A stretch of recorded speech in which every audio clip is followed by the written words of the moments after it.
So palliative care is just, in its most fundamental definition, means resolution of symptoms or improvement of symptoms.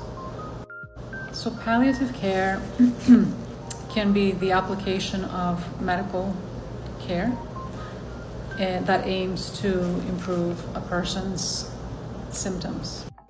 It can also be a physical presence of actual people that comprise the palliative care team or department, depending on which setting you're in, whether it's people going to somebody's house to deliver palliative care, or whether it is a medical team.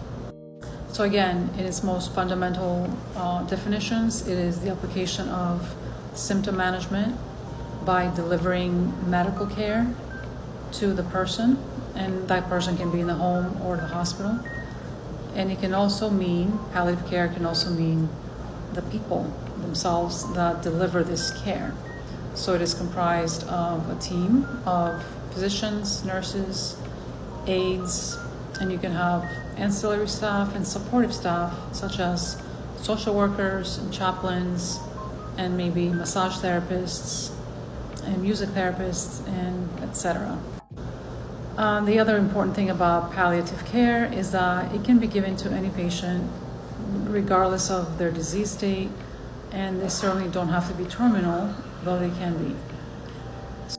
So for example, a person can have a chronic illness and they can receive palliative care at home or in the hospital, or they can be terminal and receive palliative care without being on hospice. Besides illness, a person that maybe had a traumatic event, such as a car accident, and they have sustained multiple broken bones and they're suffering because of that, and they are also eligible to receive palliative care, and obviously they're probably most likely in the hospital. So the way this works in the hospital setting is that, let's say a patient comes in and they have sustained multiple broken bones and they end up in the ICU, and they need symptom management that goes beyond the scope of practice of the primary team, such as the ICU or the internal medicine doctor or the surgery physician. So in that case, what they do is they consult a specialist team, which are the palliative care department, and they come in, the palliative care department comes in, physician usually or nurse practitioner, and they assess the patient and assess basically for any symptom that is uncontrolled or that needs better control than what the primary team has been able to achieve so far. And it's not that the ICU doctors or the surgeons don't know how to deal with symptoms, but sometimes the symptoms are rare or they are severe, and so they need specialists to get involved. And that's what we do as palliative care physicians and nurse practitioners. We specialize in this, and it is very specialized. So the symptoms that can be treated are things like pain, and pain can be very broad and very narrow depending on how you look at it. We also address shortness of breath or dyspnea or respiratory distress, and we also address itching. That is relentless, severe itching that results from different mechanisms. We also handle symptoms of nausea or vomiting, and not just physical symptoms. We also deal with emotional and psychological symptoms that we address, such as agitation, psychosis symptoms, as well as perhaps hallucinations. So the reason that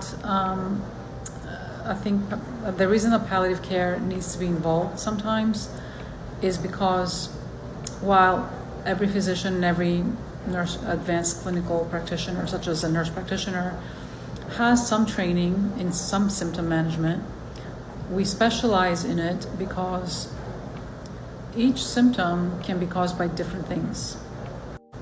And we have to know and investigate what is causing this particular symptom so that we can address it properly. For example, nausea can be caused by 3 or 4 different reasons.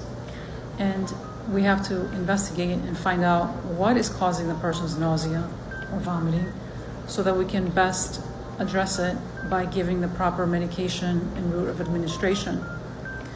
It's not just one medicine for all nausea, in other words. So that's the importance of palliative care, why the specialist needs to be involved in a lot of these cases.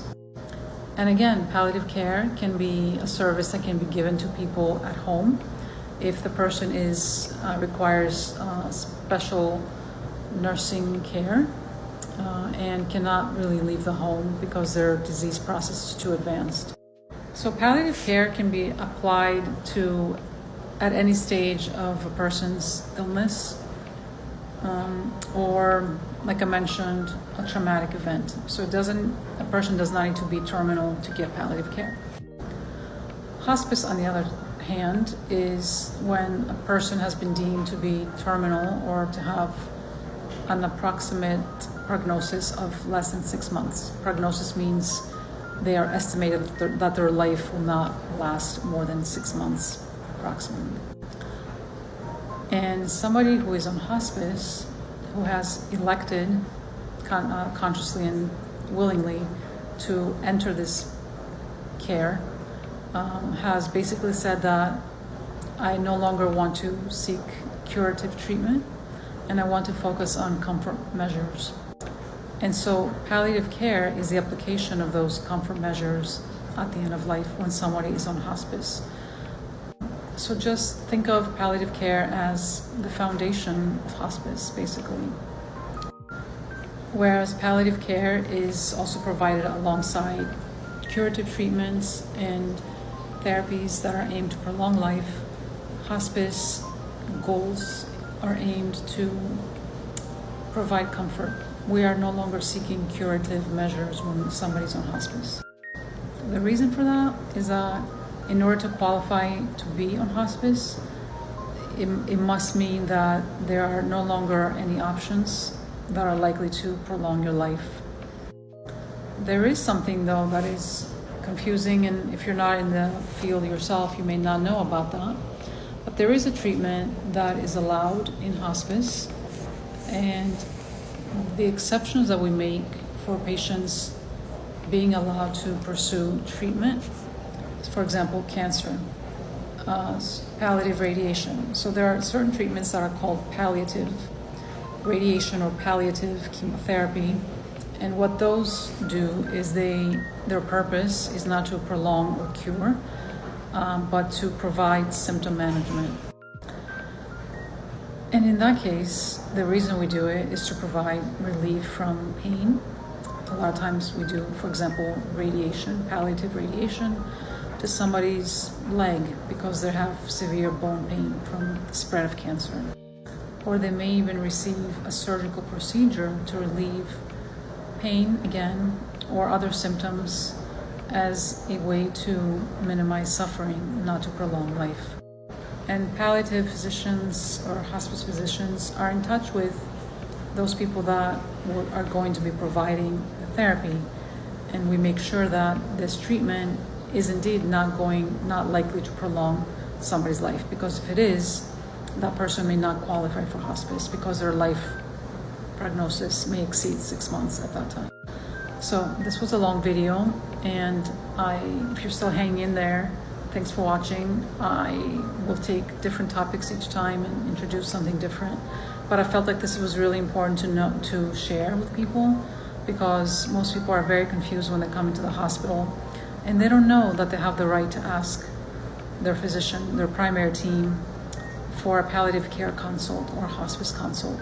Anyone that goes anywhere, really, whether you're home or the hospital setting, has the right to ask their physician for a hospice or palliative care consult. But it is hard to ask for those things when you don't even know what they mean. So I hope this has helped. Thanks.